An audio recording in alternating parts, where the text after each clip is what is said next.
সাংবাদিক হলো সমাজের দর্পণ।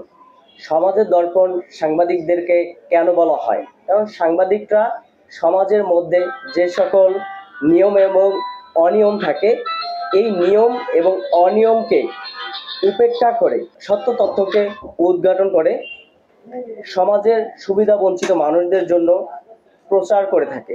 সাংবাদিকরা সর্বোচ্চ ত্যাগ তিতিক্ষার আলোকে শ্রম দ্বারা তারা সমাজের সুবিধা বঞ্চিত মানুষদেরকে, সমাজের মধ্যে যারা নিষ্পেষিত, নির্যাতিত, এই সকল মানুষদেরকে মোটিভেশন করে তাদেরকে সুবিচার নিশ্চিত করার লক্ষ্য নিয়ে সাংবাদিকরা এগিয়ে যায়।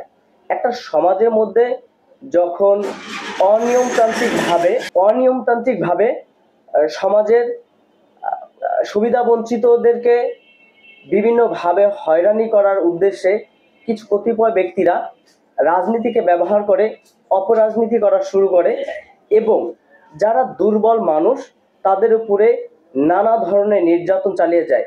এই নির্যাতনের শিকার হয়ে তারা কখনো তাদের যে সঠিক বিচার, সেই বিচারটা তারা সমাজের মধ্যে পায় না।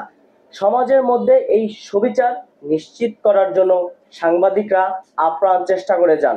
সাংবাদিকরা নিজের ঝুঁকি নিয়ে অন্যের পাশে থাকেন এবং এই সাংবাদিকরাই দেশকে একটি কার্যকর রাষ্ট্রে পরিণত করার জন্য, দেশকে এগিয়ে নিয়ে যাওয়ার জন্য, দেশকে বিশ্ব থেকে বিশ্বায়ন করার জন্য তারা অক্লান্ত পরিশ্রম করে আমাদের সমাজের মানুষদের পাশে থাকেন। তাই এই সাংবাদিকদেরকে সমাজের দর্পণ বলা হয়। সমাজের দর্পণ এই শব্দটি সমাজ থেকে উৎপত্তি হয়েছে এবং সমাজের মানুষই সাংবাদিকদেরকে দর্পণ আখ্যায়িত করেছে। তাই বাংলাদেশ থেকে নিয়মের বাইরে যারা চলে এবং নিয়মতান্ত্রিক ব্যবস্থার মধ্যে সঠিক তথ্য নিয়ে আসার জন্য, নির্ভুল তথ্য নিয়ে আসার জন্য এবং সুবিধা বঞ্চিতদের পাশে থাকার জন্য সাংবাদিকদের সময় ও শ্রম কখনো বৃথা যাবে না। কেননা এই তথ্যর আলোকে আইন বিচার বিভাগকে সহযোগিতা করা হয় এবং আইন ও বিচার বিভাগকে আমাদের এই সাংবাদিক ইউনিট সবসময় সার্বিক সহযোগিতা করে যান। তাই দেশ ও দেশের বাইরে যারা থাকেন তারা সাংবাদিকদেরকে সঠিক তথ্য দিয়ে সঠিক নিরূপণ করে আপনারা সাংবাদিকদেরকে সার্বিক সহযোগিতা করবেন। কারণ সাংবাদিকরা আপনাদের লক্ষ্য অর্জনের জন্য কাজ করে, সাংবাদিকরা আপনাদের লক্ষ্য অর্জনের জন্য এগিয়ে যায়।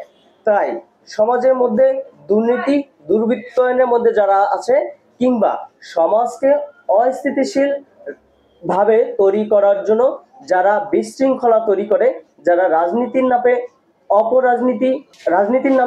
অপরাজনীতি চালিয়ে যান, তাদেরকে সঠিক খাতে আনার জন্য সাংবাদিকরা আপ্রাণ চেষ্টা করে যায়। তাই এই সাংবাদিকদেরকে আপনারা সঠিকভাবে নিরূপণ করবেন এবং সাংবাদিকদের পাশে থাকবেন। সঠিক তথ্য সাংবাদিকদেরকে দিয়ে আপনারা আপনাদের সমাজের মধ্যে এই নিয়মতান্ত্রিক ব্যবস্থার বাইরে যে সকল মানুষগুলো রয়েছে তাদেরকে একটা নিয়মের মধ্যে নিয়ে আসবেন। তাহলে আমাদের দেশ এবং আমাদের এই সমাজ সুস্থ ধারায় পরিচালিত হবে।